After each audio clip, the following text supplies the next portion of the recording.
salam kreatif, ketemu lagi bareng saya, tukang sablon amatir. Di video kali ini, saya akan jelaskan ke teman-teman plus minus salah satu tinta yang paling familiar di kalangan seniman sablon.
Plastisol, saya yakin semua teman-teman pelaku industri sablon pengen banget nyoba tinta ini, karena tinta ini terkenal dengan karakter yang tidak mampet di screen, dan itu kalau dipikirin gampang gitu ngerjainnya.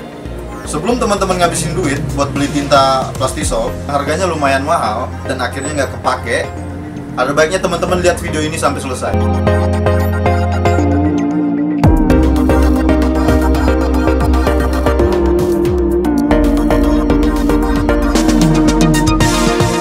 Setiap jenis tinta punya kelebihan dan kekurangan masing-masing. Mulai dari harga tinta Plastisol yang paling murah yang pernah saya dapat, harganya 75.000 per kilogram. Ini terbilang murah untuk jenis tinta Plastisol.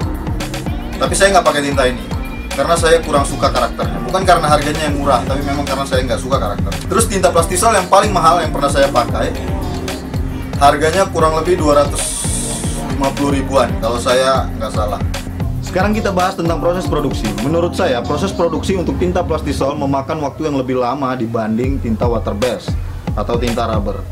Karena banyak step yang harus kita kerjain untuk hasil yang lebih maksimal, mulai dari proses pengeringan dengan hot gun sampai proses pematangan dengan curing.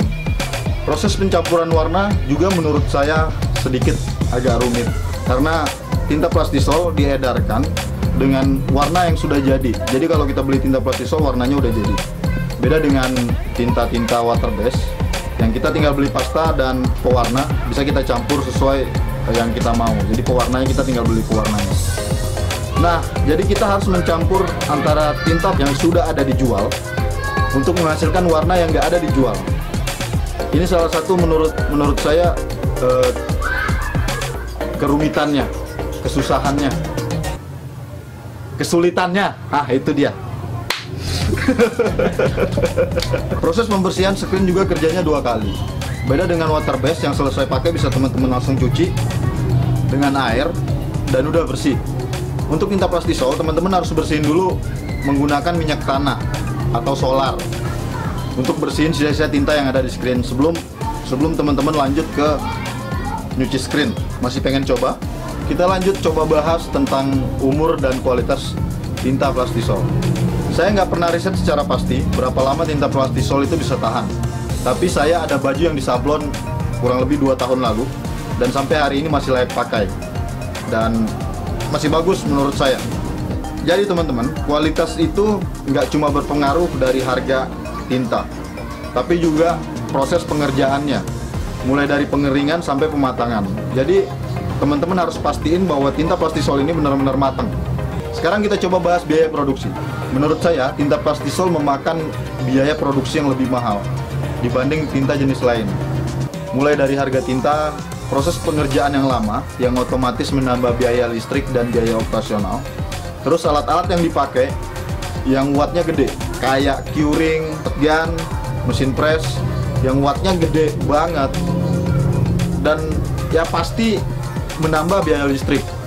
Kita lanjut ke alat yang dibutuhkan untuk memaksimalkan kualitas tinta Plastisol. Alat yang dibutuhin harganya lumayan mahal. Mulai dari mesin press yang harganya kurang lebih 2 juta sekian sampai 4 juta, sampai yang lebih mahal lagi 20 juta. Masuk Pak Eko. Terus hot gun ya, kalau hot gun nggak terlalu mahal ya. Teman-teman bisa dapat dengan harga yang 200.000 sampai 1 juta, 700, 1 juta lah udah bagus ya. Terus curing yang menurut saya lebih mahal dibanding mesin press dan yang lain-lain. Tapi jangan salah teman-teman, sekarang SPS supplier mulai berinovasi menghasilkan produk yang layak pakai dengan harga yang murah. Misal curing gas yang harganya menurut saya murah dan menurunkan cost produksi, biaya produksi. Emang harus pakai curing, nggak bisa pakai hot gun? Ya bisa teman-teman, tapi kalau area cetaknya gede, area sablonnya gede, saya yakin teman-teman bakal pegel tangan, karena dia nyemprotnya lama dan harus sampai ngebul untuk memastikan bahwa tinta itu matang. Dan itu makan waktu yang lumayan lama, ya biaya produksi nambah lagi. Kalau teman-teman hanya matengin tinta Plastisol pakai hot gun, teman-teman harus mastiin semua area cetak benar-benar matang. Karena kalau nggak matang, ada bagian yang nggak merata, teman-teman semprotnya nggak rata, kejadiannya bakal begini.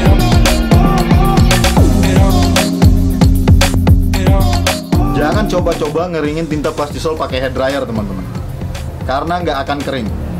Biarpun teman-teman semprot sehari semalam nggak bakal kering kalau teman-teman pakai hair dryer. Iya, buat ngeringin tinta Plastisol ya pakai hot gun, apalagi dijemur, nggak bakal matang. Kecuali teman-teman jemur setahun 2 tahun bisa. Plastisol juga nggak bisa dipakai di sembarang bahan, jadi nggak semua jenis bahan bisa dipakai tinta Plastisol. Contohnya PE. Nah ini biasanya bahan-bahan PE ini nggak bisa dipakai buat tinta Plastisol karena Plastisol butuh pengeringan yang maksimal. Dan kalau di curing biasanya bahan-bahan PE mengkerut. Yang sering terjadi itu tinta Plastisol dipakai di bahan jaket flash PE, karena memang flash PE yang paling banyak beredar di pasaran dibanding flash katun yang harganya jauh lebih mahal. Jadi kalau teman-teman mau ngerjain jaket, pastiin bahwa jaket itu benar-benar bahan flash katun atau baby terry katun, bukan baby terry PE atau flash PE. Lah minus semua, kagak ada plusnya dong. Plusnya karena tinta Plastisol nggak gampang mampet, jadi teman-teman bisa kerjanya santai, bisa teman-teman tinggalin ngopi, makan, berak, pulang kampung, tapi kerjaannya nggak kelar. Plus berikutnya, Plastisol punya tingkat solidity yang baik teman-teman, apalagi di bahan gelap. Biasanya 2-3 kali udah nutup serat kain. Kelebihan yang paling mencolok, tinta Plastisol bisa ditimpa wet on wet atau basah timpa basah. Jadi belum dikeringin tetap bisa dicetak warna berikutnya. Ini nguntungin buat kita ngerjain desain-desain raster yang butuh migrasi warna supaya warna-warna gradasinya dapet. Plastisol sangat nguntungin untuk pengerjaan film-film yang desainnya raster karena karakter tinta yang gak gampang mampet. Yang pernah saya coba sampai 60 LPI, tapi ada beberapa teman yang coba pernah sampai 70 LPI, tapi kalau saya nggak berani, cukup 60 LPI.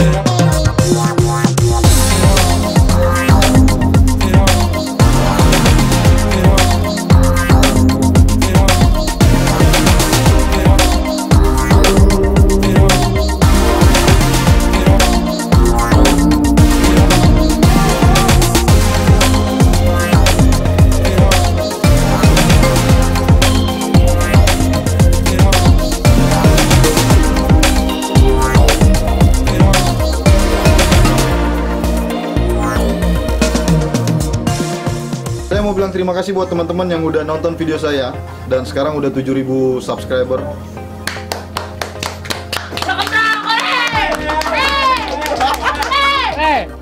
Nanti kalau 10.000 subscriber, saya akan kasih giveaway buat teman-teman.